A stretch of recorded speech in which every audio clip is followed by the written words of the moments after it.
March 13th. Wow. Good for you, man.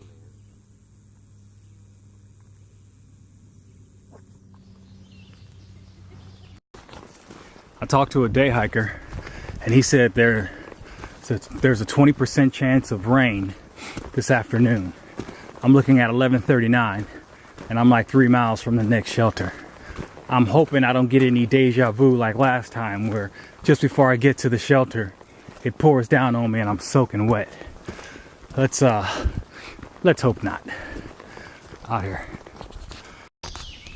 I'm in for the day. 11 miles done. Sun is out. Next shelter is 18 miles from here. So obviously tomorrow's an 18-mile day. This shelter looks huge. Now don't get me wrong. If I come across, and there are several out there, a big cathedral type shelter, then yeah, I'll pitch my tent on the top floor, in a little corner somewhere. I got no problem with that. Let's see what we got here. So, yeah. That should be long past there. I'm not going to pass uptown. There we go. I'll take the top floor. This place is huge. You didn't stay? Dude, it rained all. I'm set up in the penthouse suite. This place is a cathedral. By the way, I got in today at 12 o'clock, 12:30 actually. I'm going to play with this fire pit and then I'm going to take a nap. It's not interesting thing about towns. They will wear you down. I went to bed at like 11:30 last night and I woke up today around 5 o'clock. And that's how it is in towns. You're always going to bed late and waking up early. So I could definitely use a nap. You always want to take time and read the boards. There's a lot of information here. Save you a lot of pain. All right, out here. Good morning. Today we're looking at 18 miles. That's just the way the trail lays out. I'm cool with that. I went to bed early yesterday, but I woke up around. Well, when I went to bed early yesterday, there was like 3 hikers at the shelter. When I woke up about 8:30, there was like a party out there. So, it's like I said before, hikers are starting to converge now. They're hiking later in the day and so forth. So, I guess I'm starting to see more people now. We'll see what happens. I'll keep you posted. It's not supposed to rain today. I'll believe it when I see it, but it doesn't matter. 18 is 18. All right, out here. An interesting thing about this particular stretch is it's just 18 miles of trail. I won't be crossing any shelters or any towns.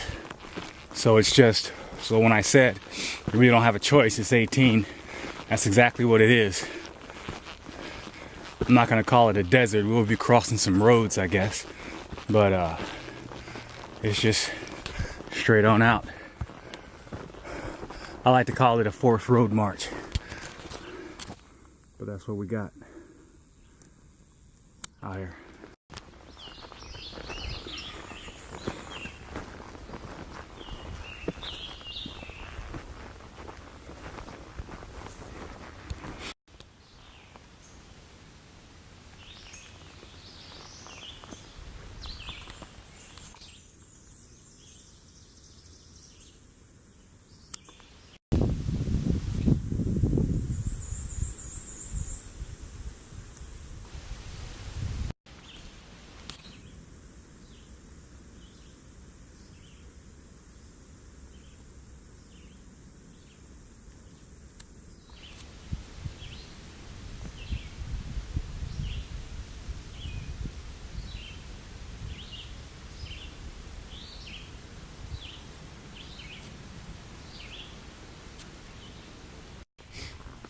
So the date today is June 4th, and believe it or not, it was cold last night, and it's even cold right now.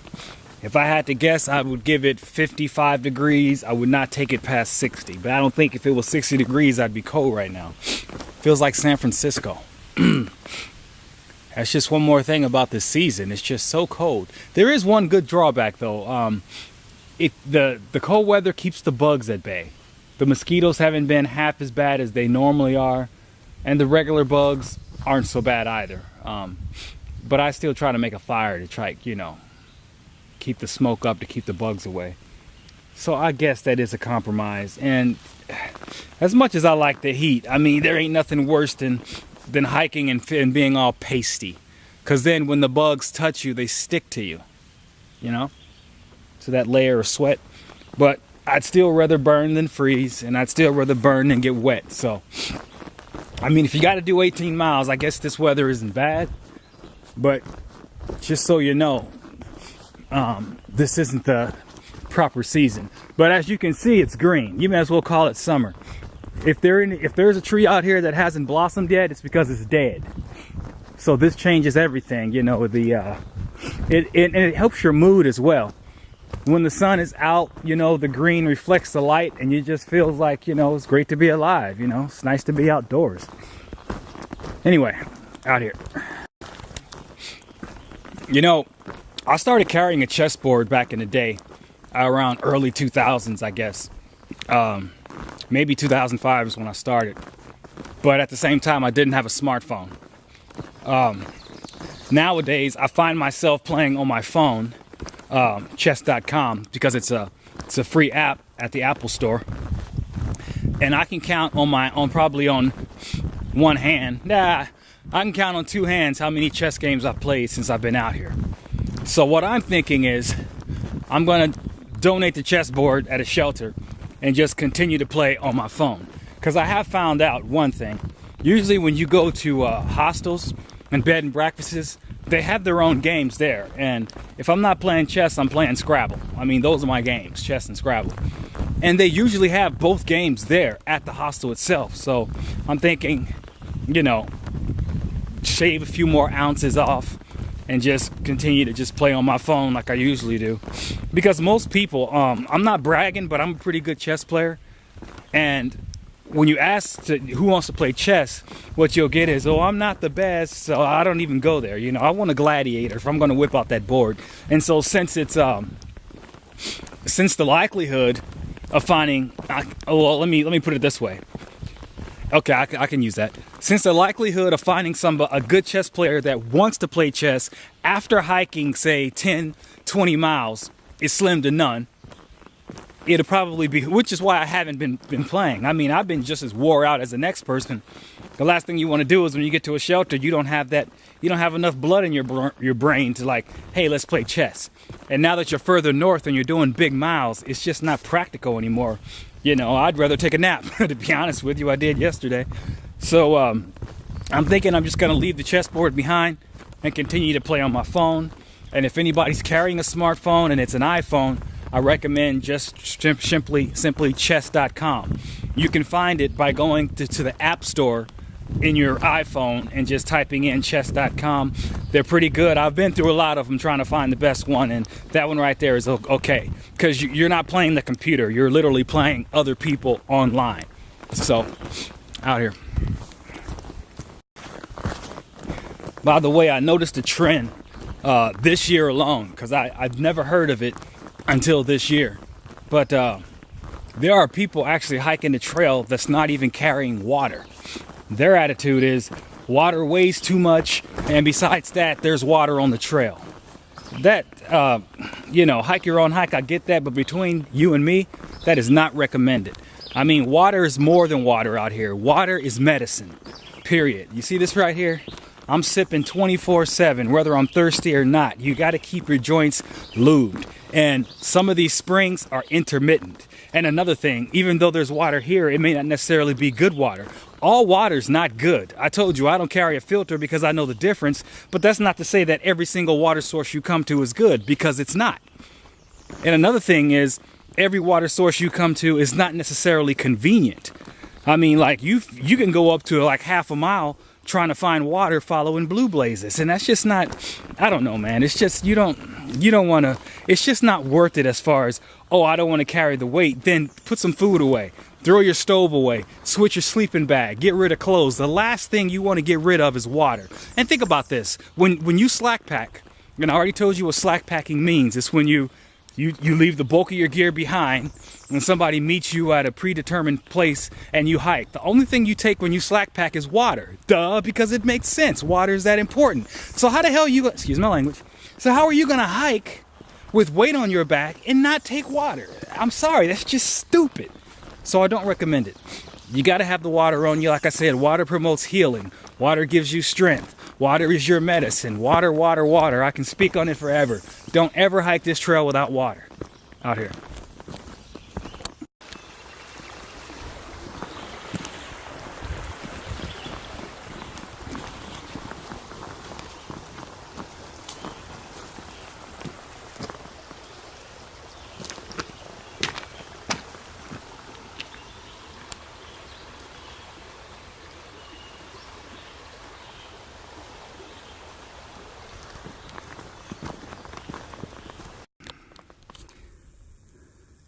We'll call that 9 miles left. 11 miles left. We'll call that 11. Yeah, out here. Listen to the live fire in the background. Sounds like machine guns.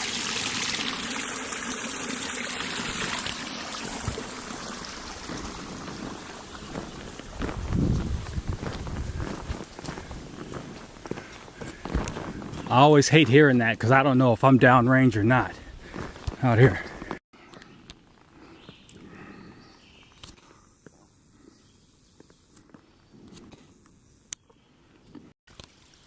This is the result of an exploded mine or something. And now there's too much iron in the water or something. People were talking about it. But I wouldn't drink this water. And I think this whole area is contaminated, truth be told. One more reason why you always carry water out here.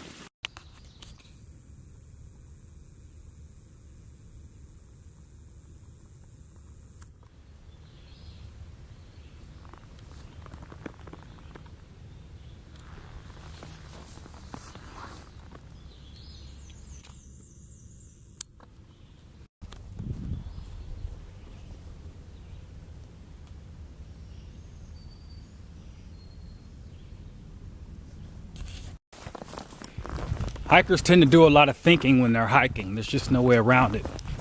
So oftentimes, I try to recount all the good that I experienced this year. I try to remember the trail angels, the stories, the good people, the whole nine. And it's just like a living stream. It's like you're just like sewing up beads. And the reason why I do that is because I want to keep the good to the forefront of my mind, because you're going to have bad days. You're going to fall. You're going to get wet. Something's not going to work out. You're going to be cold, whatever. But when you're recounting the bad stuff, because when you're hiking and these thoughts start going through your head, at least you'll have the good to measure it against. Okay? Like the one day when I was hiking in the rain, I had something to smile about. I mean, it was rare, and it's been a while because I used to count like Alcoholics Anonymous, you know, they'll be like, oh, it's been 355 days since I had a drink. While I'm sitting there in the morning, hey, it didn't rain. Okay, this is day 24, kind of like that. So when it finally rained and I'm on day 18, I don't care, man. I'm just like, hey, rain, come on down, let's do a little jig. It's okay. It doesn't get me down because I have something to measure it against. And so that's something that you may want to think about, not even on a trail, but in life, you know.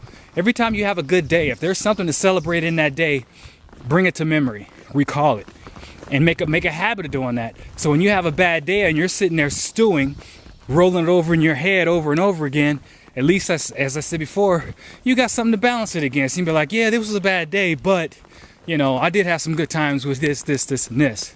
So out here.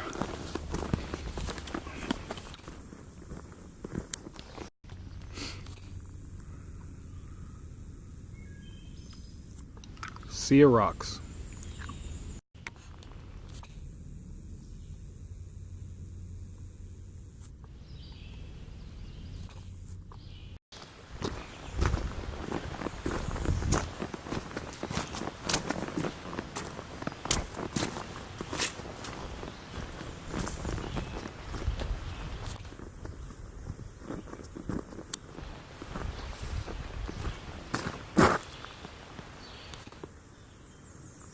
It's starting to rain a little, and that frightens me out here.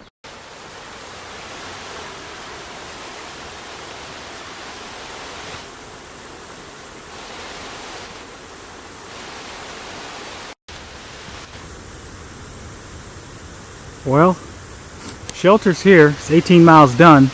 Problem is, it's 140, and I don't know that that's a problem, but as you can see, the trail is gravy. So what I'm gonna do is just continue to hike. I mean, today's been pretty easy. I have a tent. I was going to use my tent anyway, and I'm not going to, you know, as far as not using the tent in the shelter, unless it's a cathedral, you know, double story kind of thing. But yeah, I mean, trail's been pretty much tame, so like I said, it's 140. I'm just going to continue to hike. Number one, because I want to, and number two, because of what lies tomorrow.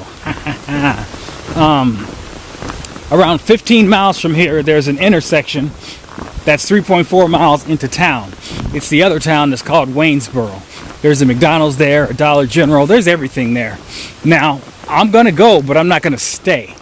So I'm just going to keep hiking, because at some point tomorrow, when I hit that road, I'm going to go into town, resupply, eat, come back out, and then hike to a shelter called 501 Shelter. And 501 Shelter is kind of like somebody's garage that they flipped into a shelter with phone service, and you can order pizza there. You got to stand at the road to grab it, but you can order pizza there. So I'm thinking I'm gonna kick it at 501, and it's a nice shelter. I've been there before. There's electricity there. It's not really a shelter at all. It's part of somebody's house. There's electricity there. There's a privy as far as a porta potty. There's water hose. I mean, everything is there. It's like somebody's house. So that's what's in the sights for tomorrow. But if I'd have stayed at this shelter, that would have made tomorrow a 19-mile day, hitting the town and then doing another 6 miles to 501. So since this is an easy day and it's not even 2 o'clock yet, I'm just going to keep on hiking to take the 19 to cut out of tomorrow. So I'll keep you posted, and I will continue to hike out here. And for the record, I didn't say it, but I don't like the way the water looks in this area. It's that orange water, you know, riddled in iron or zinc or something, but I wouldn't feel comfortable, and that's not something bleach can take care of. And to be honest with you, I don't even think a water filter. Who would filter orange water and hope for the best? You know. Now, don't get me wrong. There could be, the shelter's 0.3 miles in. There could be a spring behind the shelter. So I'm not saying the water's contaminated here. I'm not saying that. I'm just saying, but for what I can see, I'm just looking over, I see all this running water, and it's orange.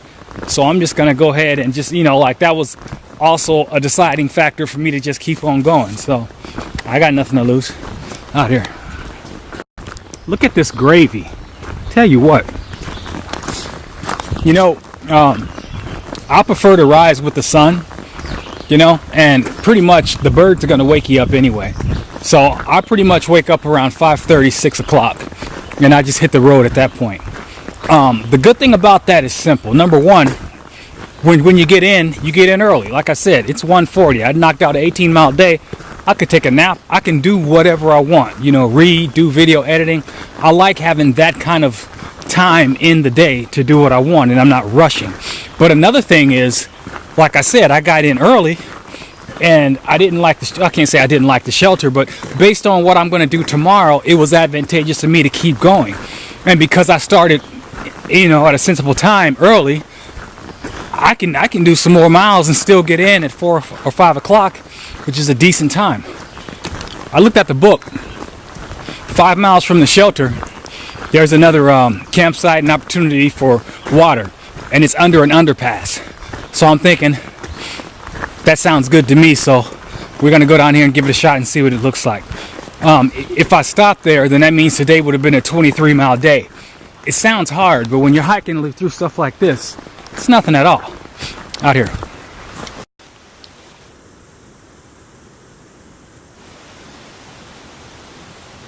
I've been going straight up for the last half hour. It's a slight incline, but it's enough to fill it.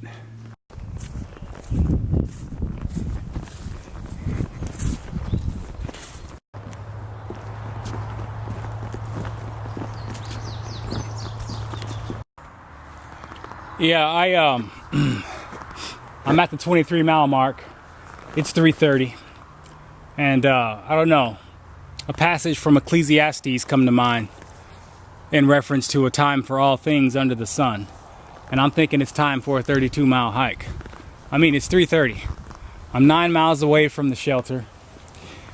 You know, I'm good. I mean,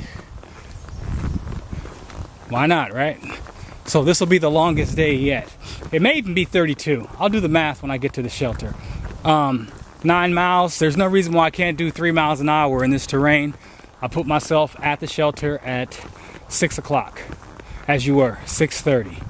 Worst case scenario, 7. And I still have 1 hour and 40 minutes of daylight to cook and do whatever. And you know what? I feel good. I mean, I'm fine. So there we go, out here. A tunnel of rhododendron.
Wild ferns.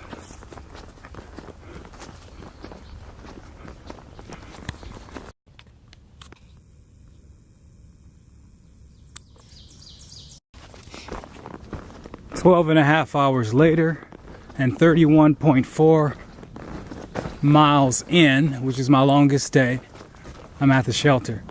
I got 15 minutes after 7. The shelter don't look like much. Sounds like I'm the only one here. I'll let you see it in a bit out here. This looks impressive. Got a fire going and everything.